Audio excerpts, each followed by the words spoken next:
to be threatened by the very person that you help build a family with, who knows or should know as an adult, mature woman that men are polygynous.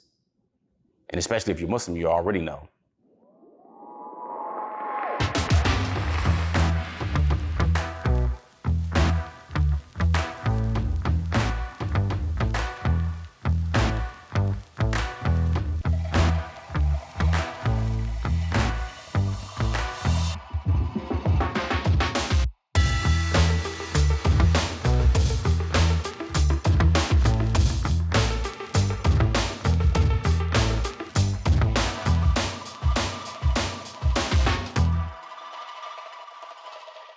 Assalamu alaikum, peace. I'm Coach Nazir, one of the founders of Outstanding Personal Relationships, as well as one of the authors of the book, Let's Talk Polygamy Uncensored. Now, I get asked this question because we talk about best practices and we teach and we really dig into why that's so important, especially when it comes to polygyny.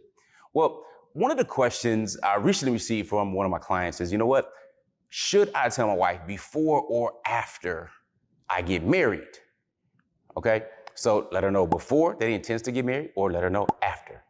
This is a very tricky topic. Now, best practices, the easy answer, the answer that we suggest is that you do it before. You have a conversation before. You have an understanding beforehand, all right? Ideally, before even getting married. However, many people, especially if it's your first marriage, you just simply want to get married as a man and you're not even thinking about polygyny, but some are. But if you know that that is your desire prior to, it's always best to always go right there so far as discussing it and what your desires may or may not be for the future. That doesn't mean you can't grow or change or develop different things, but the main part is communication and connection. Now, here's the reason we suggest doing it before. One is it allows you to be able to communicate and connect without losing trust. Trust is very, very important. It can take a lifetime to build and seconds to lose. And if you are in a healthy relationship, you should be able to communicate. If that person is your friend, yeah, we know things may be hard to hear. It may be considered painful or hurtful. But the question we have to ask as men is it harmful? There's a difference between actual harm and hurt. For example, if you want to work out, get in shape, you're going to be hurt. You're going to be hurt for the better. You're going to feel weaker before you feel stronger. That's part of the process. You go through some emotional pain and some nervousness when it comes to learning to drive. You may feel hurt that something didn't go right. You may feel hurt that you didn't pass a test or you didn't get a specific job. But that doesn't mean it was harmful. And it also shows the quality of the current relationship that you're in. So if you're married to someone and you can speak to them openly and honestly about things, even if you need to, do it at a restaurant, do it somewhere in public, or, bring it up in a certain way during a certain time, you having that ability to do so speaks volumes about the relationship and also how you value it. Now, here's the other part, and I'm going to let the women know why some men choose to wait till after. Again, best practices is to do it before to keep that level of trust, which also extends into that level of respect that men desire so much. So, bruh, when I say best practice, I'm dead serious. Most times, it is best to do beforehand. Is it required? No, but this isn't about taking the lower route or the easy path. All right, men tend to, make a path, blaze your own trail. If you want to be different, you want to practice polygyny, do it in an honorable way anyway, you're going against what the vast majority of people in society will accept, especially in the West. Okay? So if you're going to be dealing with and taking those shots, you need to start at home. So that's what I would strongly suggest. I know that it's better to do that, even though I didn't do that, because I had to deal with trust issues, even respect issues, and so on and so forth, trying to repair. So I'm not just speaking from theory. Now, to what I was saying, letting women know reasons why some men wait until after the fact. One is because they don't feel the wife is approachable to speak on the subject. They don't have good enough a relationship to speak openly and honestly about things. It's kind of like the joke when a woman asks, how do I look in this dress or how to look in this clothes? And she doesn't look the best in the clothes, but you give, a little lie, you look good, baby, and everything's straight. Even though in her mind, she knows how she looks. She doesn't need your opinion, unless she has some type of body dysmorphia or something like that. So the reality is many don't have a good enough relationship to even speak openly without feeling judged or getting the eyes or the smacking of the lips or the rolling of the neck or this is a problem or somebody throwing a tantrum right away. Unfortunately, many people, and I heard Tony Robbins say this years ago, he said, most people aren't past 5 years old when it comes to their emotional intelligence. When was the last time you took an emotional intelligence class? You learned about the different types of emotions that we have, the feelings that we name, and the meanings that we assign to things that in circumstances and situations that occur. If you don't know this or haven't had this, then it's quite possible you are at an elementary level of emotional intelligence, men and women. But men don't want to deal with that to begin with, just in general, somebody blowing up, having a tantrum, and being hurt. All right, they don't know what to do about that because there's this challenge. You feel like you're in a quagmire or you're caught up because now, as a man, you're polygynous. A woman should already know that in general. And if you're Muslim, you should already know. It's already in Quran. I mean, it's well known. You can marry up to 4. I mean, 2, 3, or 4. If not, then 1. Okay?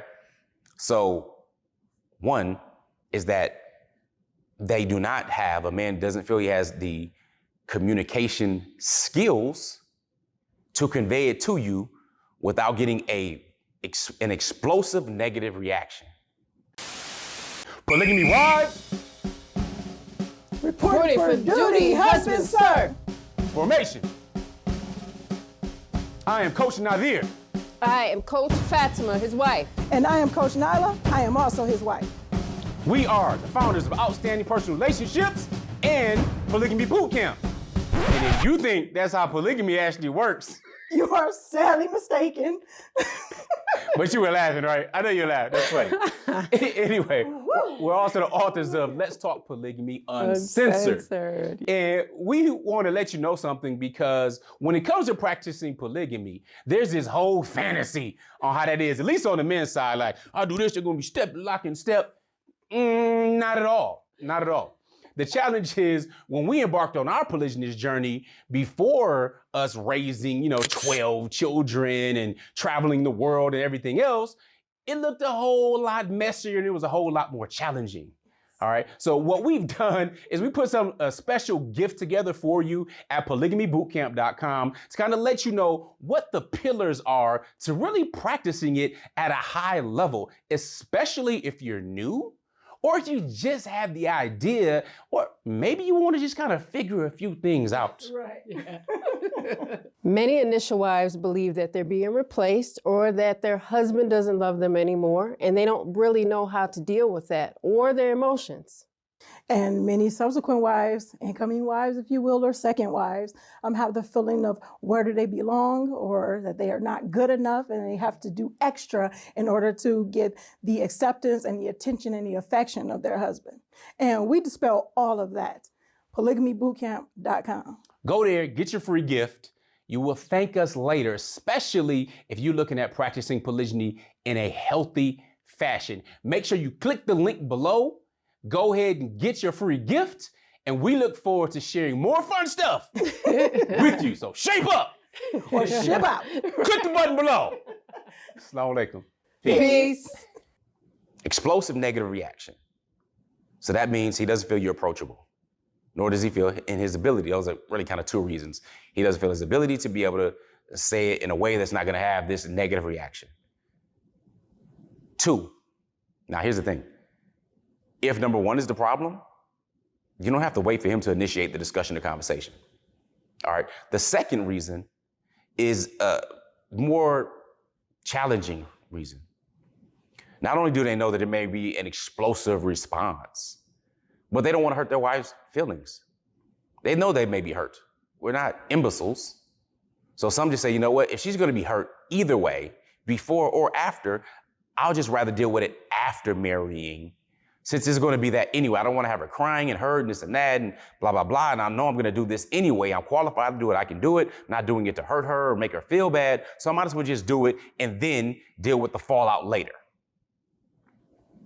Again, not necessarily the best route, but it is a reason that men do it. Then, of course, you have that situation where now the threats and the manipulation and the weaponizing comes. That's the one I consider evil. Now, a woman isn't generally going to use physical threats against a man because the average man is stronger than the average woman. Just our build is different. Men and women are not the same. However, they may utilize some of their other skills that tend to be higher than men when it comes to emotional manipulation in particular. Things like threatening to take the kids and leave and do this and that and all this type of stuff, where a man has built his family, he's put them first, he's worked for them and everything else.